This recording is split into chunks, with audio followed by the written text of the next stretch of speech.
Taste the Daily. திண்டுக்கல்லில் கணவன் மனைவி கொலை செய்யப்பட்ட சம்பவமானது பெரும் பரபரப்பையும் அதிர்ச்சியையும் ஏற்படுத்தி இருக்கிறது.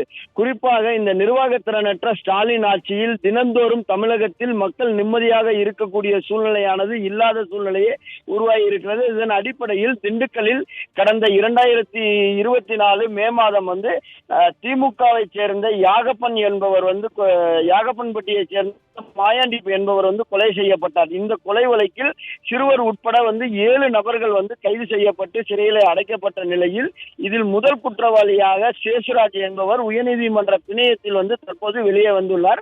இதன் அடிப்படையில் இன்று இரவு சுமார் 8 மணி அளவில் தத்தம் சாலையில் இருக்கக்கூடிய ஆர்எம்டிசி காலனி பகுதியில் இருசக்கர வாகனத்தில் சென்று கொண்டிருந்த போது அடையாளம் தெரியாத ஒரு 5 நபர்கள் காரிலே கத்தி, அரிவாள் உள்ளிட்ட கூர்மையான ஆயுதங்களை கொண்டு அவரை வெட்டி சாய்த்ததில் இரத்த வெள்ளத்தில் சம்பவ இடத்திலேயே உயிரிழந்தார். இதனை விசாரிக்க தாலுகா காவல் நிலைய போலீசார் அங்கே சென்று கொண்டு விசாரித்துக் கொண்டிருக்க போது மேலும் இந்த முதல் குற்றவாளியாக இருக்கக்கூடிய சேசுராஜின் மனைவி யாகப்பன்பட்டி பகுதியில் வீட்டிலே அதே மர்ம நபர்களால் கொலை செய்யப்பட்டுள்ளார் என்ற தகவலை கேட்டவுடன் உடனே அங்கும் காவல்துறையினர் சென்று விசாரணை மேற்கொண்டு வருகின்றனர்.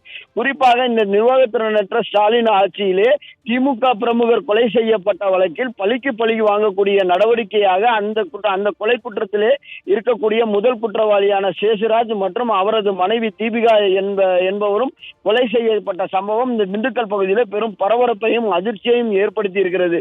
பொதுவாக வாகனத்தில் செல்லக்கூடியவருக்கு பாதுகாப்பு இல்லாத நிலை, பொதுமக்கள் வெளியே சுதந்திரமாக நடமாட முடியாத ஒரு சூழ்நிலையானது இந்த நிர்வாகத்திறனற்ற ஸ்டாலின் ஆட்சியிலே இருப்பது என்பது இந்த திண்டுக்கல்லிலே நடைபெற்ற இந்த 2 கொலை சம்பவங்களே சாட்சியாக அமைந்துள்ளது. ஆகாஷ்,